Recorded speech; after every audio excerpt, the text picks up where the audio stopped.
Dito ako ngayon sa Santo Niño, South Cotabato. Ayan, sa araw na ito, uuwi ako ng Topi, South Cotabato. Ilang bayan pa madaanan ko, Sorala, Bangya, Marbel, saka Tope. Yung Marbel ay yun ang Coronel City. Bago tayo uwi ng Topi, ay dito ako sa farm. Ayan, kukuha tayo ng pwede nating dalhin. Pwede yung siling labuyo, ayan yung kinukuha ko, siling labuyo yan kasi mga anak ko hilig kumain ng yung maanghang na pagkain. Kahit ulam, kahit anong bagay ay naglalagay sila ng siling labuyo. Kaya ito, kumukuha tayo ng siling labuyo para makasave tayo ng pera.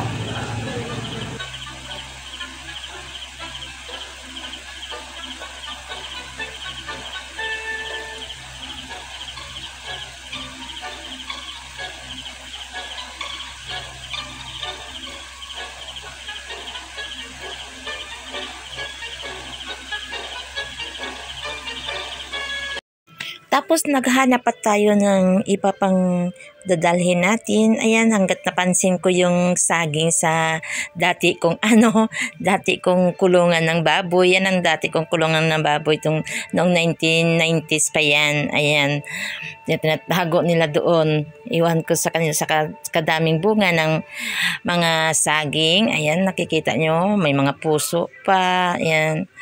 Kaya ayan, naghahanap tayo pa ng mga pwede dadalhin doon sa sa bayan. Kasi ang Topay isang bayan 'yon. Ayan, may puso ng saging. Ayan. Kasi pag sa farm ka kasi malilibre na talaga ang ulam mo.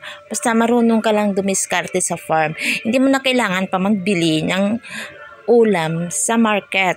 Kasi kung may alaga kang manok, kung wala kang karne, pwede ka makakatay ng manok. Yan ang easy way sa probinsya para maiba naman ang panglasa ng iyong lalamunan. Kasi kung palagi naman gulay, siyempre gusto mo naman kumain ng karne, so ay maghuhuli tayo ng manok para yun ang kakainan. At isa pa, may mga tanim din kaming na kape. Ayan ang akin nakuha na sili labuyo para kasi yung anak ko hilig yun sa sausawan, ay kahit nasabaw na ulam pinipigaan nila ng siling labuyo, kaya sarap na sarap sila sa pagkain kapag mayroong medyo maanghang. Yan, kaya hindi pwede na mawalan ito. Kaya kasi sa bayan, hindi ka naman makahingi niyan, binibinta yan doon sa bayan. Ayan ang mga gulay, iyan ang lemon na kinuha natin sa punuan. Kasi may isa akong anak na mahilig mag-inom ng juice ng lemon. Ayan, kaya kung may tanim kayo ng lemon, hindi nyo na kailangan pa magbili sa market. Kasi dito sa market namin, dito sa bayan ng Tope, ay 15 pesos ang isang lemon, 'di ba? O kung 10 ang bilhin mo, di may 150 yan, save ka na. Ayan. Tapos mayroong kape. Yung kape na yan ay dating tanim pa yan ng tatay namin. Kaya kahit nawala ng tatay namin, nasa heaven na, mayroong naiwan na mga produkto para sa amin. Ayan. Ginaharvest din namin yan. Tapos ibilad, ibalatan, sanlagon, and then dalhin doon sa ipagaling para maging powder. Ayan, bago tayo uuwi ng Topi, kakain muna tayo. Ayan, hindi lang nagyabang, no. Ayan.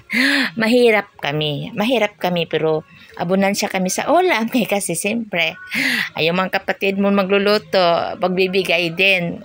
So tayo magbibigay din sa kanila. So kung ibang kanilang luto, so mabigyan tayo. So marami tayong ulam na maiipon, kaya sa pagkainan natin, hindi lang isang ulam ang makakain natin, 'di ba? Yan ang sa probinsya pag doon ka sa iyong pamilya. Ayan. Tingnan ninyo kung ano-ano na lang ang aking kinukuha. Ayan. Ayan. Isang sipi lang ng saging ang ating dadalhin kasi mabigat na. Kasi may mga gulay pa tayong dala. Ayan. May mga may mga lemon pa. Kasi wala akong dalang service. Wow, service daw. Pero ang service na ginamin ko motor. Kasi nag-commute ako eh. Hindi ako nagpatid sa mga anak ko kasi may mga trabaho kasi sa bayan ng Topi. Kaya nga doon kami sa bayan ng Topi kasi ang dalawang anak ko may trabaho sa Topi at ang tatlo ay nag-aaral. Kaya doon. Tapos, after that na makapunta ako ng Topi ay pupunta na rin ako ng Jinsan kasi may work tayo doon. Ayan, doon sa Kabiasnan. Ayan, kaya baka magtaka kayo, minsan nasa Kabiasnan ako ng Jinsan, minsan nasa Santo Niño, minsan no Topi, minsan nasa Marvel. Ang dami nating lugar, minsan nasa Plumulok. Kaya baka malilito kayo. Minsan dumadating tayo sa Bukidnon, sa Matalam, North Cotabato, Bukidnon, province ni Senator Mig Saberi. Ayan, kahit saan lang tayo umaabot sa paglalakbay. Minsan maabot tayo ng Manila kasi siyempre may kamag-anak tayo sa Manila, may kapatid, may anak din ako doon. Ayan, ang isang anak ko may trabaho sa Topi, pinag-transfer doon sa Manila, kaya dalawa na sila doon sa Manila nagtatrabaho. Ayan. Kain pa more. Ayan. Bago tayo uwi, kailangan magbusog na tayo para hindi tayo magutuman sa kalsada kasi mahaba pa ang paglalakbay natin. Ilang kilometro pa yun, kaya ilang bayan pa ang madadaanan bago ang Topi, Sorala, Banga, tapos ng Coronadal City, saka ang Topi. Ayan. After that, maglalakbay naman tayo papuntang Jinsan, dadaanan naman natin ang Pulumulok bago ang Jinsan. Kaya yun ang buhay ko, my daily life. Ayan. So, kaya makikita nyo, ibang lugar, kung ako'y kumakain, iba't ibang lugar ang makikita nyo, iba-iba't view. Pag sa Santo Niño, makikita nyo ang sampahan ng kapatid ko dyan sa likod ko. Ayan. Pag sa dito naman ako sa Mabuhay, makikita nyo ang cottage. Pag sa Topi naman ako ay makikita nyo ang bahay namin doon. Ayan. Kaya paiba-iba tayo. So, sa mga wala pa nakasubscribe sa aking channel, ayan, sa mga baguhan pa, guys, subscribe na ninyo ang Infinity TV channel, ayan, para mamonitor ninyo ang buhay-buhay ko dito sa probinsya. Kasi dati, ex-abroad ako eh. Kaya, dito na tayo sa probinsya, dito na tayo naninirahan, nagpo-for good na tayo. Kaya, ito, subscribe ninyo, i-click ninyo ang aking bell button para pag may bago akong upload, ma-notify agad kayo at mapanood ninyo ang mga latest video ko. Ayan guys, ipagpatuloy ko muna ang aking pagkain.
Ngayon, nag-aayos na tayo ng ating dadalhin. Ipasok na natin sa ating bag para hindi mahalata kung anong laman, kung anong ating dala. Ayan.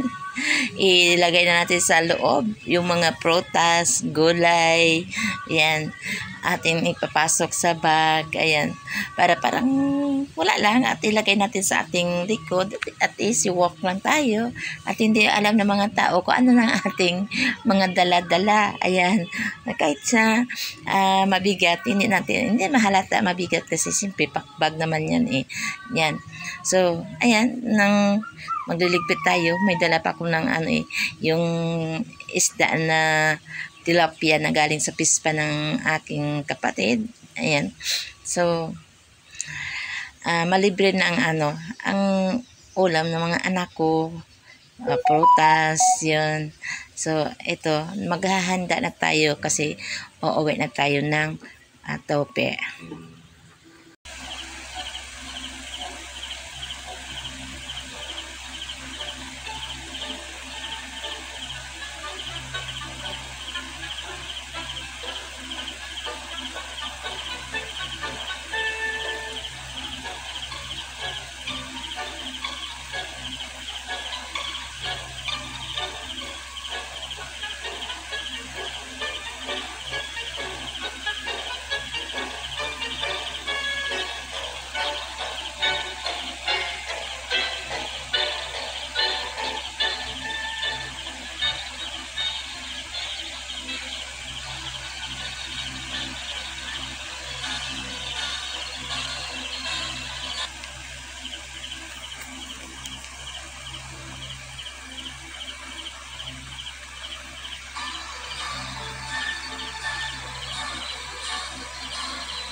Hanggang dito lang muna guys. Abangan naman ninyo ang ating kaganapan sa susunod na episode.